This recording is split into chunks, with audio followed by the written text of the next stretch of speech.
ご視聴ありがとうございます。今回は、都心を囲むあの地下鉄の駅のご紹介です。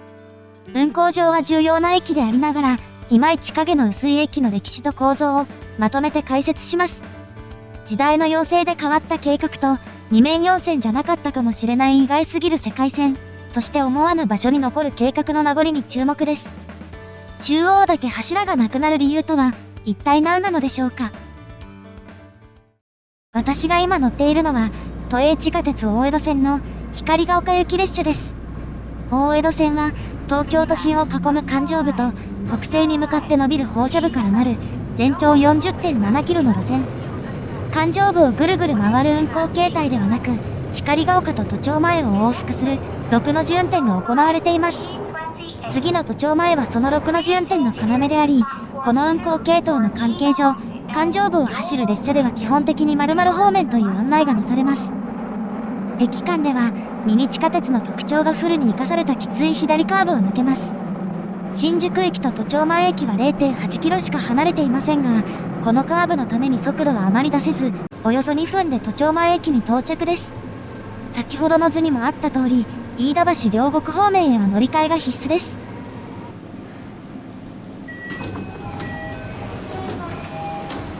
ホームに降ります。大江戸線の各駅に共通する天井の低いコンパクトな施設です。隣の3番線に停車しているのは当駅止まりの回送列車。光が丘方面に行くにはここで乗り換える必要があるため、乗り換え時間が長くならないダイヤが組まれています。私が乗っていた4番線の列車はここから放射部に入るため、行き先には光が丘とだけ表示されています。一方、3番線の列車も続けてドアが閉まります。飯田橋方面から環状部を走ってきて、都庁前で折り返す列車のため、行き先には都庁前とだけ表示されています。そしてその右奥には、2番線と1番線の列車が、奥の1番線が、私が乗ってきた六本木方面、手前の2番線が飯田橋方面です。六本木方面行きの列車は、あまり速度を出さずに発車していきます。駅の外では、線路が複雑に絡んでいるようですね。ホームの端には階段などはありません。ホームの前方へと進みます。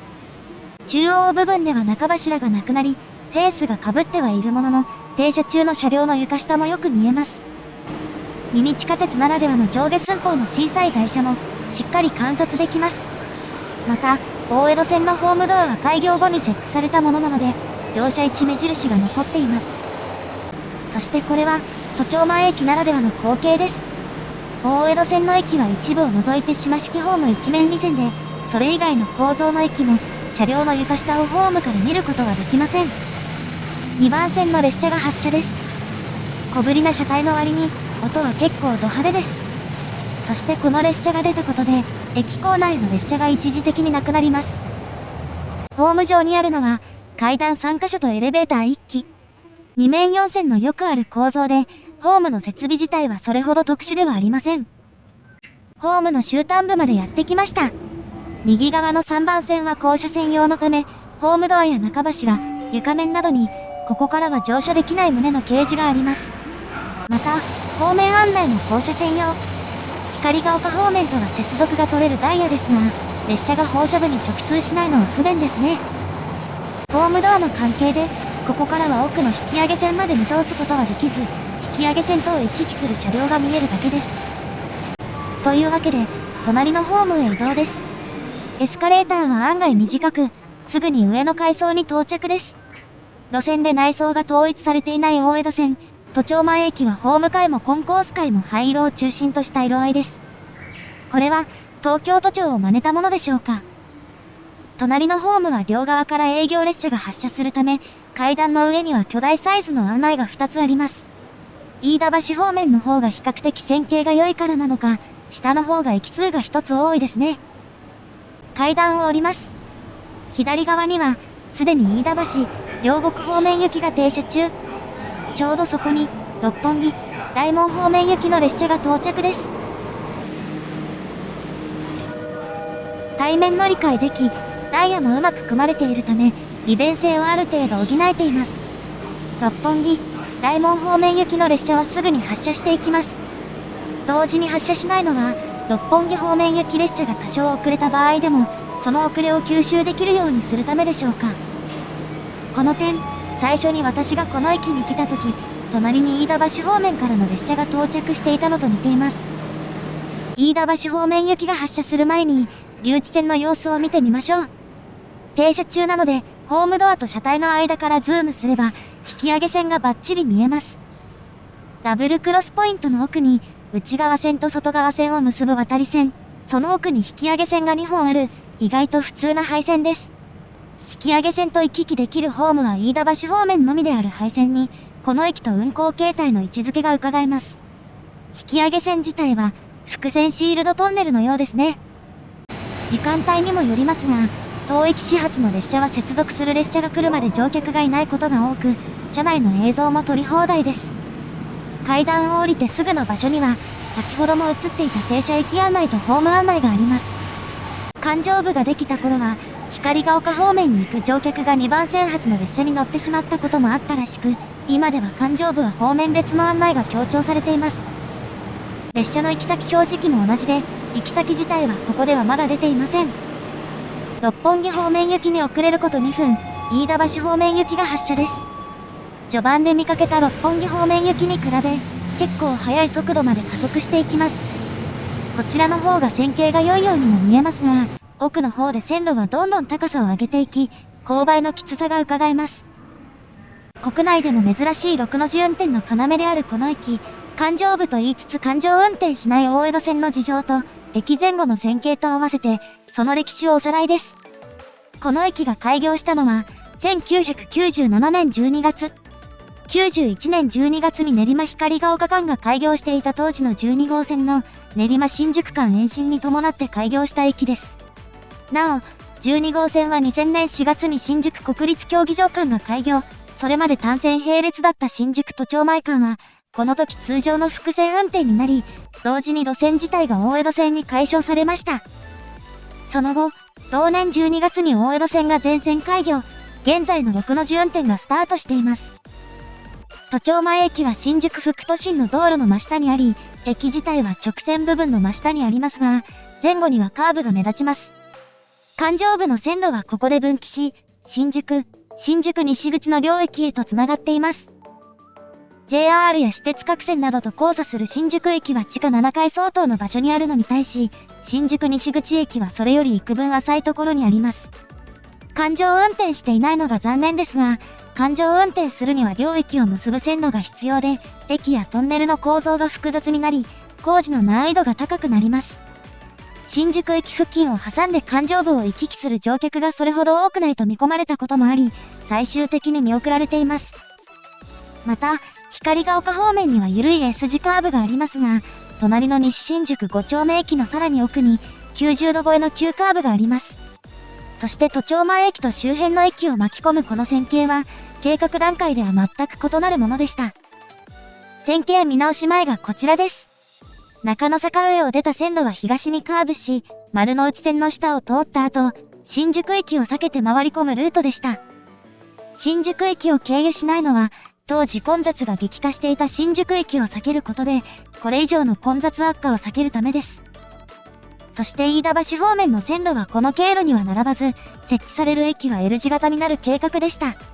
なお、この計画段階においても、光が丘方面に直通しているのは今と同じ六本木方面です。これは当時旅客流動を分析した結果、飯田橋方面よりも六本木方面と行き来する乗客の方が多いと見込まれたためです。現在、飯田橋方面の列車が都庁前で折り返すのには、そのような事情も関係しているようです。そして今よりカーブが緩めになっているこの経路は、当時の計画が今のようなミニ地下鉄ではなく、先に開業していた新宿線と同じ20メートル車の重量編成だったことが理由です。ところがこの計画は、1970年代のオイルショックが原因で、75年に一時中断されます。当時建設中だった新宿線では各駅の設備を省き、細切れで開業させていきましたが、12号線計画が復活するのは、その10年ほど後のことです。輸送需要に見合った適正規格とすること、新技術を導入すること、建設費削減に努めることなどを念頭に、まずは放射部の建設が始まりました。最初に開業した区間の設計初期では通常の駆動方式の車両を想定していたため、曲線や勾配は比較的緩やかですが、次の開業区間を建設する段階で、リニアモーター式車両の導入が決まります。合わせて車体を短くすることで急カーブや急勾配を作りやすくなり、極力道路下を経由することで民有地の下を避け、用地買収コストを抑えられます。また、路線の終端にある光が丘駅周辺の団地の人口が想定より少なくなったこと、他路線との接続をとって乗客を増やす方針に転換したこともあり、新宿駅を経由するルートに修正されました。このようなルート変更は他にも行われ、主要駅にもこれによって新たに計画に追加されたものがあります。車両の小型化とリニアモーター駆動の採用でルート選定の自由度が上がった結果、乗り換えが必須ながらも対面乗り換えできる利便性の高い駅が出来上がりました。飯田橋方面行き列車の後面展望がこちらです。駅を出てすぐに保線用の線路が合流。そして右隣の線路への片渡り線が離れた後、左の線路と複線シールドトンネルになります。引き上げ線側とは違い、この辺りの線形は左右対称ではありません。ちなみに右隣の線路は、片渡り線との合流部分で分岐側になっているため、速度制限を受けます。序盤で映っていた発車時に速度があまり出ていなかったのは、それが理由です。ダブルクロスポイントを過ぎると、線路は右にカーブします。これは真上の道路のカーブに沿ったもので、ここで上り勾配で高さを上げると、今度は強烈な左カーブになります。この間に、六本木方面の線路の上を乗り越えて完全に離れ、次の新宿西口駅に向かいます。駅自体はカーブのギリギリのところにあり、この線形であれば、環状運転を諦めざるを得なかったのがよくわかります。都庁前駅に戻ります。先ほどとは異なるルートで、上の階層に上がります。ホーム中央にあるのは階段だけ。この反対側には上りエスカレーターもありますが、ホームにつながる下りエスカレーターがないのがわかります。コンコース階に出て視界に入ってくるのが、下が床にめり込んだ円形のリング。近くに説明書きが見当たらないため詳しくはわかりませんが、このオブジェには大きな水滴を連想させる光のリングなど、様々なイメージが投影されているそうです。吹き抜けのど真ん中にあるので、足が点字ブロックで囲まれているのがシュールですね。そしてこのオブジェの周辺は、上の床を抜いた吹き抜けになっています。ホーム階で中央の2線の間に中柱がなかったのは、上が吹き抜けになっており、荷重を支える必要がなかったのが理由だったのです。開放的な雰囲気ですが、吹き抜けを作れる高さがあるのは、この駅がそれだけ深い場所にあることを意味しています。改札へと向かいます。この駅の改札は、引き上げ線側に1箇所しかありません。モノトーンで整然とした色合いの構内ですが、ところどころに円形のモチーフが散りばめられ、なんだか柔らかい感じになっています。柱も丸かったり角張っていたり、いろいろ面白いですね。改札前にある案内図がこちらです。配線は大雑把ですが、引き上げ線の車止めが立体的に再現されていたり、謎のこだわりが感じられます。ちなみに反対側は、こんな感じです。改札を出ます。右手には切符売り場と駅事務室があり、ここには映っていませんが、左側には案内所があります。そして角のガラスの内側には、都営地下鉄のプラレールが。都営地下鉄各線の車両に加え、東京桜トラム、都電荒川線の車両もあります。二段重ねの線路なら、個人的には深い方に大江戸線を走らせてほしいところです。これらのプラレールはいずれも販売されており、右手にはグッズ売り場もあります。そしてその奥に意外なものが置かれています。これは1967年まで都電にあった都庁前停留場の標識です。当時の都庁は今いる都庁前駅の近くではなく、東京駅の隣である有楽町駅の近くにありました。都電廃止後、標識は倉庫で保管されていましたが、都庁前駅の開業に伴ってこの場所に移されたというわけです。1997年のことなので、表記が大江戸線ではなく12号線となっているところに、時代を感じますね。なお、この駅は98年の関東の駅100選に選定されています。選定理由は、地下1階と2階を吹き抜けにし、斬新なオブジェを設置した明るい駅であること。あのオブジェ、意外とやりますね。エスカレーターを通って、一つ上の階層、地下1階へと上がります。吹き抜けの手前の空間には普通に床がある一方、柱がないのでそれなりに開放的な空間になっています。今は何もありませんが、イベントなども行われるのでしょうか。この奥から吹き抜けを見ると、突き当たりで2層を貫く装飾の板の存在もあって、下から見ていた時とは印象が違います。そしてここからさらに奥へと進むと、また上の階層に上がる動線があり、この動線は新宿駅西口へと繋がっています。延々と続く通路の左右にはお店などもなく殺風景な感じで、途中には再び謎のオブジェ。詳細をご存知の方、コメント欄にお願いします。そしてようやく、地上へと出てきます。振り返ったところには、新宿副都心のビル群が並びます。ちなみに東京都庁は、これよりさらに左側、この出口の裏側です。こちらのルートだと何回かに分けて地上に出るので分かりにくいですが、都庁側にある動線がすっきりしたルートだと、地上から改札階までの高低差が大きく、この駅も相当地下深くにあることが分かります。そして先ほどの出口を上がって右に曲がった先には、もう一つの通路があります。人気がなく、木の葉が舞い込んでいる寂しい通路には、スケボー禁止の張り紙が並びます。この通路の先にあるのが、隣の新宿駅に乗り入れる、京王新線の改札。そしてこの動線の中に、今の形態になる前の計画の名残が残っています。それが、西側の改札から伸びる地下通路。この地下通路は、もともと12号線の駅へとつながる通路として確保されたスペースを転用したものです。もともと新宿駅を経由しないルートだった12号線ですが、それでも利便性確保のため、地下通路で行き来できるようにしていたようです。